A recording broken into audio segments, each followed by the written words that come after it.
ఇక్కడే 40 years పై నుంచి ఇక్కడే ఉంటున్నాము.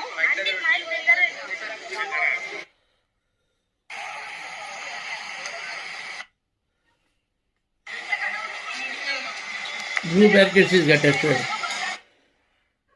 ఇదిగోండి జిహెచ్ఎంసీ డిప్యూటీ కమిషనర్ అందరూ వచ్చారు కానీ ఏ స్పందించలేదు. ఖాళీ వచ్చారు, చూసారు, మమ్మ అనిపించుకుని వెళ్ళిపోయారు.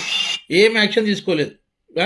ఇలా ఉంటుందండి వీళ్ళదిగో టౌన్ ప్లానింగ్ అధికారి ఏసీపీ శ్రీనివాస్ గారు. మేము ఎంత గోడ విన్నవించుకున్నా కూడా చూసిండి వెళ్ళిపోయాడు.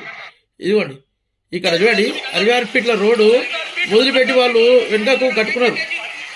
జిహెచ్ఎంసీలు ఈ రోడ్ని తీసుకోలేదు. ఇక రోడ్డు ఇచ్చిపెట్టి కడుతున్నారు, కట్టుకున్నా కూడా రోడ్డు తీసుకోలేదు. ఇదండి ఇది మా సమస్యలన్నీ